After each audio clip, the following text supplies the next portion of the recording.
Assalamualaikum warahmatullahi wabarakatuh. Berjumpa lagi bersama kami Doa Ibu 1988 Channel.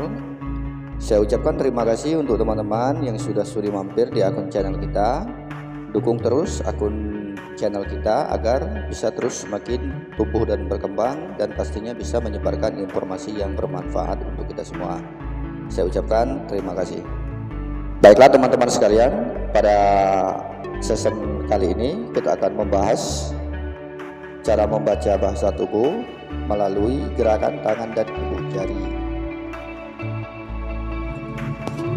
Oke teman-teman, kita langsung masuk ke poin yang pertama, yaitu menggosok telapak tangan.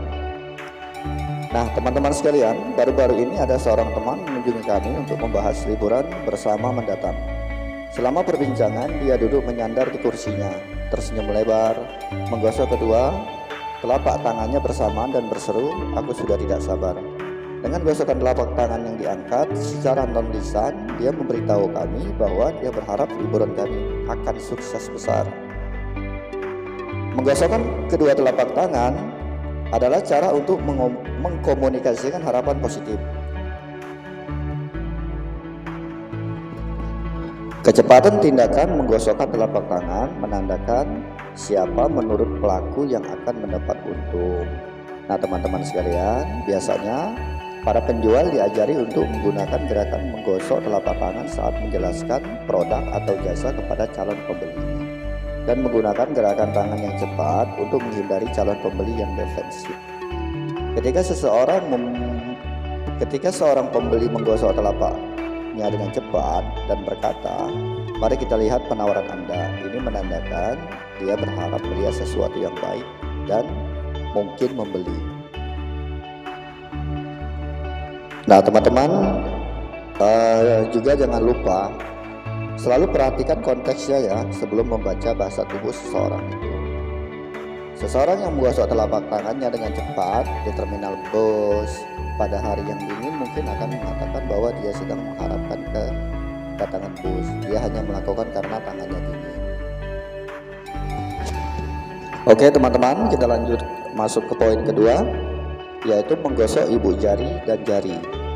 Menggosok ibu jari ke telunjuk atau ujung-ujung jari biasanya digunakan sebagai harapan terhadap uang. Ini adalah simbol dari menggosok koin di antara ibu jari dan ujung-ujung jari.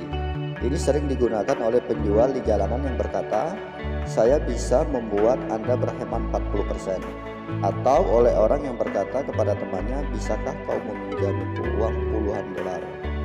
Nah, gerakan ini harus selalu dihindari oleh semua profesional yang berurusan dengan klien karena mengandung asosiasi negatif tentang uang.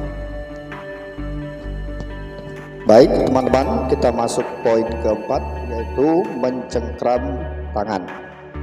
Sekilas, gerakan tangan ini bisa terlihat menunjukkan kepercayaan diri karena beberapa orang menggunakannya sambil tersenyum. Kami pernah mengamati seseorang negosiator menjelaskan kesepakatan yang baru saja gagal dia dapatkan. Saat penjelasannya semakin berlanjut, bukan saja dia mencengkram tangannya, tetapi jari-jarinya juga memutih dan tampak seolah-olah akan menyatu. Gerakan mencengkram tangan menunjukkan sikap menahan diri, cemas atau negatif. Ini juga penelitian tentang posisi mencengkram tangan oleh para pakar negosiasi menunjukkan bahwa ini juga merupakan sinyal frustasi. Jika digunakan selama berunding, menandakan bahwa orang yang melakukannya sedang menahan sikap negatif atau cemas.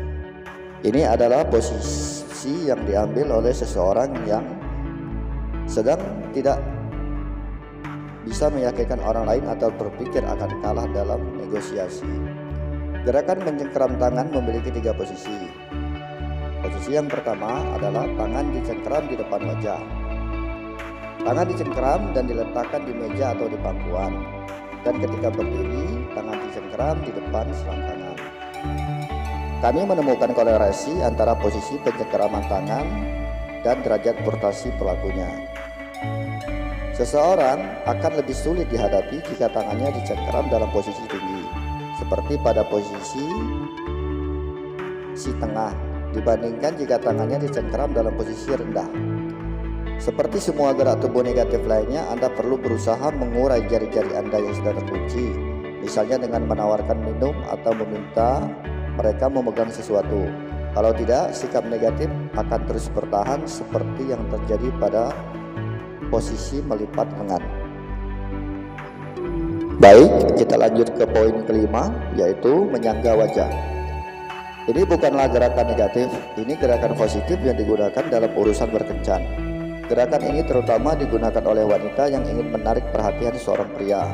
Seorang wanita akan menempatkan satu tangan di atas tangan lainnya dan menjadikan wajahnya kepada seorang pria seakan-akan wajah ini diletakkan di atas kaki untuk dikaguminya. Jika Anda ingin memberi pujian, tulus ataupun tidak kepada pasangan kencan Anda mendapatkan lampu hijau untuk melakukannya jika pasangan Anda melakukan gerakan ini. Baik, kita lanjut ke poin ke-6, yaitu tangan menggenggam tangan di belakang punggung. Nah teman-teman sekalian, gerakan ini sering tampak di antara pemimpin dan bangsawan dan digunakan oleh polisi yang sedang berpatroli, kepala sekolah yang sedang berjalan mengawasi lapangan bermain, personel militer senior, dan siapa saja yang berada dalam posisi berwenang. Emosi yang terlekat pada gerakan ini adalah superioritas, superior, kepercayaan diri, dan kekuasaan. Orang ini membuka lambung atau jantung, selangkangan, dan tenggorokan yang rentan dalam suatu tindakan bawah sadar yang menunjukkan ketiadaan rasa takut. Pengalaman kami menunjukkan bahwa jika Anda mengambil posisi ini saat berada dalam situasi stres yang tinggi, misalnya saat tengah diwawancarai oleh wartawan atau menunggu di ruang tunggu dokter gigi, Anda akan mulai merasa percaya diri dan bahkan berwenang karena adanya hukum sebab akibat.